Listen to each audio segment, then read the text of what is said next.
News, सच जरूरी है। ये है MNS न्यूज नेटवर्क और आप देख रहे हैं MNS न्यूज 3। मैं हूं आपके साथ शुभांगी। तो आइए देखते हैं आज की कुछ खास खबरें। बुल्ढाना, हिंदू हृदय सम्राट बालासाहेब ठाकरे ने बुल्ढाना शहर सहित 13 तालुकों में अपना क्लिनिक शुरू किया।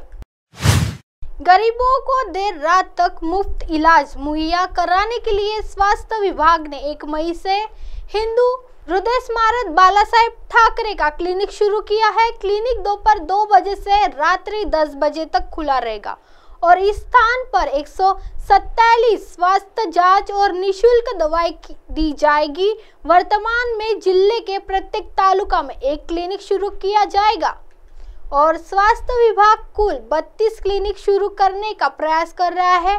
बालासाहेब ठाकरे राज्य में 15वें वित्त आयोग के तहत स्वीकृति शहरी स्वास्थ्य केंद्रों को डिस्पेंसरी केंद्रों में बदलेंगे। तदनुसार महाराष्ट्र दिवस के बाद 13 तालुकों में क्लिनिक शुरू किए गए हैं। ये क्लिनिक जिले में तालुका स्तर पर शुरू किए हैं और वर्तमान में इनकी संख्या 13 है। हालांकि स्वास्थ्य विभाग संस्थान तय होने के बाद इन क्लिनिकों को 32 जगहों पर शुरू करने की योजना बना रही है। 1 मे पासून आपला दवाखाना पूर्ण जिल्ह्यामध्ये आणि पूर्ण महाराष्ट्रामध्ये चालू करण्यात आलेला आहे।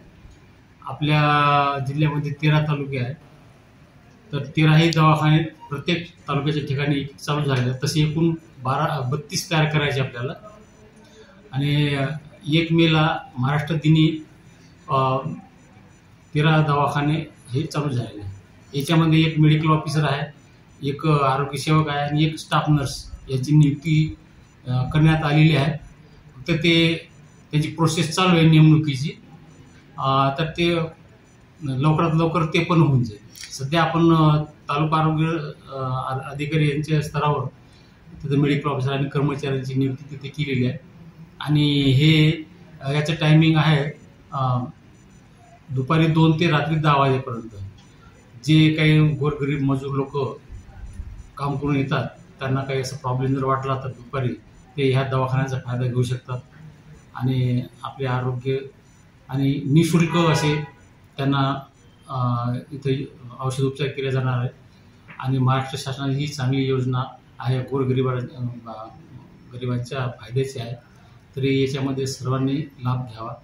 आइए बढ़ते अगली खबर की तरफ। संभाजीनगर, छत्रपति संभाजीनगर में छात्रावास के लिए छात्रों का प्रदर्शन। छत्रपति संभाजीनगर सिटी हॉस्टल के बच्चों ने विरोध जताया है कि छात्रावास के लड़कों की भर्ती पूरी क्षमता से की जाए, साथ ही लड़कों के नाम से आने वाली धनराशि छात्रों के खातों में डाली जाए। प्रशासन की ओर से इन छात्रों को 800 रुपए प्रतिमाह दिया जाता है। हालांकि पिछले साल से यह भत्ता बंद होने के बाद से छात्र आक्रामक हो गए हैं। छात्रावास में छात्रों को विभिन्न सुविधाएं प्रदान की जाती है, लेकिन सुविधा न होने के कारण ये छात्र मुख्य द्वार पर नारेबाजी कर विरोध प्रदर्शन कर रहे हैं। समाज कल्याण विभागाच्या 1000 मुलांच्या शासकीय वसतिगृहात सरकारने 1000 मुलांचे विभागीय वसतिगृह बांधलेलं आहे, पण या वसतिगृहाची कॅपॅसिटी जेवढी आहे 1000 मुलांचे याला नाव दिलेलं आहे, पण या मुलांच्या वसतिगृहात या सन 2022-23च्या कालावधीमध्ये पूर्ण 1000 मुलांची क्षमता ही भरलेली नाही। त्यामुळे जवळजवळ 150 विद्यार्थ्यांवर इथल्या प्रशासनाने अन्याय केलेला आहे। 150 विद्यार्थ्यांची पिढी बर्बाद करण्याचं इथल्या प्रशासनाने काम केलेलं आहे। याच्यासाठी आम्ही जाब विचारायला आज एकत्र आलो, तर पोलीस प्रशासनाला इथलं जे प्रशासन आहे स्थानिक प्रशासन ते समोर करून विद्यार्थ्यांचं आंदोलन कुठेतरी थोपवायचा प्रयत्न करत आहे, पण जोपर्यंत पूर्ण मागण्या ह्या मान्य होणार नाहीत तोपर्यंत विद्यार्थी कुठल्याही क्षणी आंदोलन थांबवायला मागे पुढे पाहणार नाहीत। दुसरी गोष्ट अशी आहे की या सन 2021-22 सन 2022-23 चा पूर्ण निर्वाह भत्ता, पूर्ण स्टेशनरी, पूर्ण इतर खर्च, गमबूटचे पैसे, रेनकोट, छत्री इत्यादीचा पूर्णपणे निधी हा मिळवण्यात इथलं जे प्रशासन आहे सपशेल फेल ठरलेलं आहे। यांचंही अपयश झाकण्यासाठी नेहमी विद्यार्थ्यांवर अन्याय, कुठल्या ना कुठल्या प्रकारचे अन्याय चालूच आहेत। सर्रासपणे इथले अन्याय चालू आहेत विद्यार्थ्यांवर या प्रशासनाचे, आणि ते अन्याय आम्ही झिडकावून लावण्यासाठी आज उग्र एक आंदोलन घेतलं हातात। त्यासाठी पोलीस प्रशासनाला समोर करून इथल्या प्रशासनाने विद्यार्थ्यांवर दबाव टाकण्याचा प्रयत्न केलेला आहे। आइए बढ़ते अगली खबर की तरफ। जलगांव, ग्रीष्मकालीन मूंगफली फली के क्यारू बीज से उचित मूल्य नहीं मिलने से नागरिक परेशान है। चोपड़ा तालुका में मूंगफली की फलियों की आवक कम है क्योंकि किसानों ने ग्रीष्मकालीन मूंगफली की खेती कम कर दी है।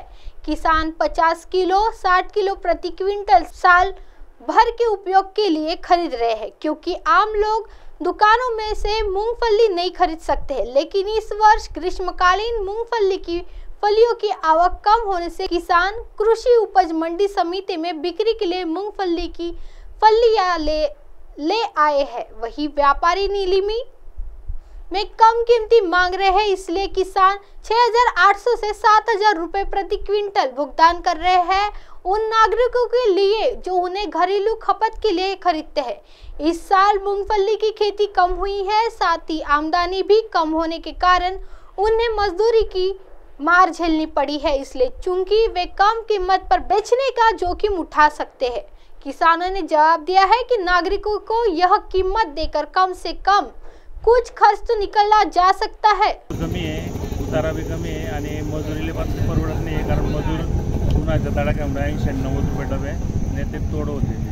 अच्छा, भाई इथे आपण जी शेंग आणलेली या लिलावमध्ये न ठेवता खाणाऱ्यांना विकत दिली जाते।